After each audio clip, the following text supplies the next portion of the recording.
Yo, what's up you guys? Welcome back to part 2 for the Nasdaq Ninja. Now, if you don't know who he's the godfather, the landlord, and the Nasdaq specialist of the Dow Jones and Nasdaq 100 as well. Now, if you scroll through the Instagram, it's obviously the stuff that you normally see with successful traders in the market. Cars, and blue screens, right? I mean, that kind of sums up what trading is about nowadays. It's just a lifestyle. But without any further ado, let's get straight into it. Now, before we get to the signals, this is obviously the average price that they do charge, which is about 1,000 Rand, right? For Nasdaq and forex and precious metal signals. I've been removed from the Nasdaq group, but I'm still in the metals and forex signals, which we're going to review for December now. Now, this guy charges about 1,000, and on average, he probably sells them for 750 with the Black Friday special and all of that. He in total he made a profit of around 1.6 million selling these services, to the public, and that is a lot of money. I would like to make so much money but I mean, if you are good, which we are going to establish, we can decide whether this money for the Golf 8 actually came from trading the actual market or if it came from actually just selling these services. Now, the first thing that we are going to get to before I review these signals is this comment that I made. No, this is the comment that I got yesterday on the video that I made about maps. This gentleman says, yeah, I'm actually in this group. If you were to talk a lot about him, I was actually down to send my trade history. Now, you should never ever make a statement like that if you are not going to follow through with it. Because why? I'm going to challenge you to actually do it, because I am very interested to see people actually make money off these signal groups so that other people can go there and join as well. I said I gave him props, but you can send me the trade history for December. Now, I did say that this guy's got a lot of potential. He's actually very good. That's what I said, but I'm not sure. Okay, what happened? I said email it to me.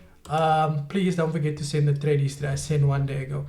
As a matter of fact, I actually went to go and DM him on Instagram. I said, bro, trade history. I asked you to DM. I said, you know what? I'm waiting for the trade history.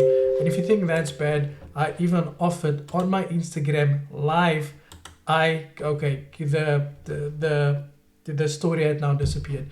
But if you are on my Instagram, you'd have seen I offered to send him a tag, which is the one I've got over here. This tag here. I've got another one here. But I'm not about that. But I did tell him that I'll send him that if he can send me the trade history, right? Now, I'm going to wait for it. I'll be dropping a part 2 for maps tomorrow. If I don't get the trade history, I'm just going to proceed with the video. If this guy can send it to me, I won't publish the video tomorrow as well. But don't make such claims if you cannot actually follow through with it, because if you're going to bluff, I'm gonna call you bluff. Now, let's go over to the Ninja. Ka-ching! Now, before we start with this, right now, this was done for December. This was done for last month and into this month, right? Because we've already done November in the Nasdaq group, right? So the first signal was sent on December the 1st. This does not waste any time. I was a buy on Euro USD, right? Now we're going to go back to the first over here. And you can already see how it's going to go, because this guy believes that you should continue to buy the market. Clearly a downtrending market. And this guy, you can see how he kept buying. I'm not sure if he's buying the dip or exactly what it is that he's doing. Let me just mute this one go, because I don't know why you have to just keep sending updates. Any case, so this guy keeps buying the dippity dip. So the first one that was Friday the 1st of December. You can see there, Friday December the 1st, the signal was set at 10:30. I even went down on the 30-minute chart to get in there as well, and that stop loss had hit, right? But according to him, he got into some profits. But if you take a look at the price, you can see it didn't move that much. And the move that he is referring to over there is, if you zoom in, let me move that away. There was some movement, like there was some bullish moves. If I show you guys here, he was in at 1.08953. Let me go in there, 1.08953. So he was in at that price, and if you look at 1.08969, 1.08969, 1.08969. So that's basically how the trade moved from there till there. And because he's using a 3 lot size, it does kind of look like it's a lot of money, right? Now, the reason why I do not have these entries correct is because clearly there is no entry for the trade, and we're dealing with another TP1 and TP2. Now, I used to trade like this back in the days. Some people still ask, oh, but how do we know you can trade? I made a video of the way I used to trade way back in 2021 year, and I had a much better turnover success rate compared to, I was better in the past compared to what these guys are in the future. I was much better than them 3 years ago. Imagine what I am like today in the future. But in any case, that didn't work out. Another buy. Now, I don't know. I really don't know based off what this guy bought this thing 3 times, but he was able to get a hat trick very early in December. We can see over there the next one was sent. It was sent at 9:30, and there we go. Let me just confirm that the first one was sent at 8:15, which was there, December the 4th, and then 9:30, December the 6th there. So December wasn't really looking good for this guy, right? But who am I to ask who exactly this gentleman is and if he actually is making money through trading, right? Any case, maybe the month has gone better as we move along, and then he gives people advice on how you should trade these markets. Any case, so then we move on. There was a buy on AUD CAT, and we can see over here this buy did very good. Now, this was a 1-to-1 risk to reward, and the only reason why I moved it till there, okay, because the possibility or the probability of them closing it at that point would have not been that high, but I decided to close it there in any case, to give them that as well, because there was no indication that they were supposed to close that because TP was open. So I gave them that because nobody would have caught that spike. Would have probably closed around there, but I said, you know what, I like this guy, he's a rich guy, so I'm gonna do it like that. Any case, man sold off, like, yes, we're winning. And then there you get an 8 lot size. 8 lot size at 55,361. Now I'm going to tell you one thing about these guys, right? All of them, including FBK, codes. These guys, they are never going to show you factual information. What they are going to show you is what's on the surface, because people, they know what people like to see, right? They know that they can get anybody to believe that they own something just by sitting in it or sitting in front of it, right? But if you call these people out to say, send us your broker statement or publish a broker statement or take some photos of the cars that you have, the papers for these cars, so people can actually see that you bought them, they would not be able to do that. They can't really justify anything that they do because they resort to making people, because they know what people believe. They know it's easy to make people believe anything when it comes to making money, right? Then there was a sell on USD CAT, which was this one, and this trade played out very nicely over here, if I am correct there. So the reason for me basically just moving it till there, because that stop loss would have hit if it had gone higher. So I basically just moved it there. He was using a different broker, which is a Wanda 1.36211, 1.36. No, this is not right.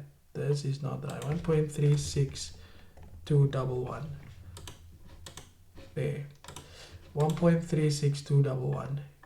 Okay. Yeah, but this is confusing, right? On here, the stop loss is at 1.36211, but the stop loss that is sent here, the stop loss that is sent is a different stop loss. It's that one there. Okay. Again, I'm showing you guys these things because these guys, they are very confusing.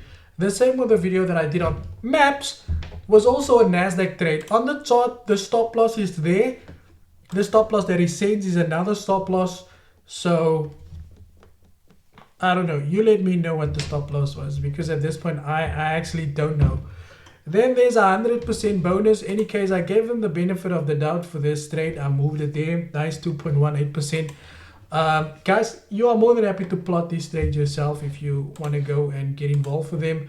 And then we're going back to Euro USD, December 09.43.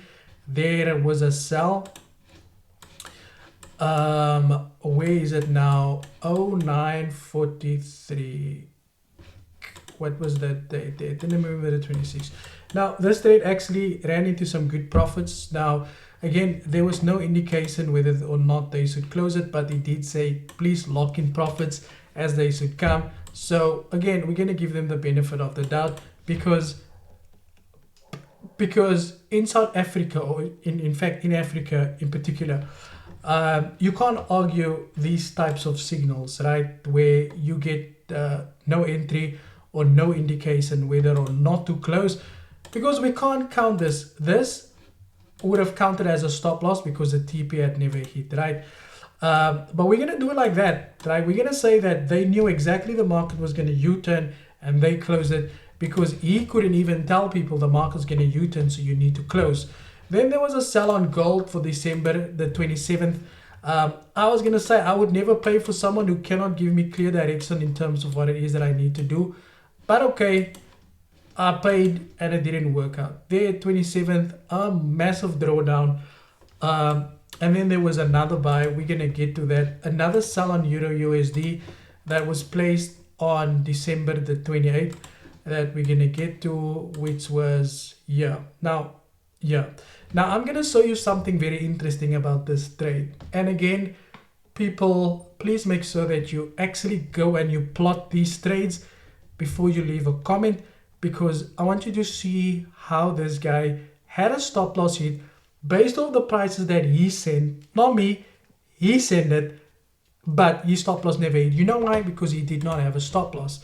Now, look at this signal, right? I'm going to go on the 15-minute time frame for this one because this is how it would make sense. And this is how these people, and this is why people will continue to fall for these scams, right? I'm going to go back to where the stop loss actually hit, which was right there. Now, this signal was a sell on Euro USD. It was seen at 6:30 in the morning, right? There you can see, let me just go back there. Okay, it was sent there. 6:30, because we all live in South Africa, right? Now, this guy then says at 6:30, he then sends this, right? Look at the stop loss. The stop loss is 1.11240. 1.12440 is allocated right at that level over there, right there. There's it.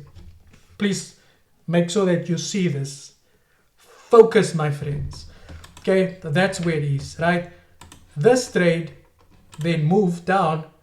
1.11240 is where the stop loss was. That stop loss had hit.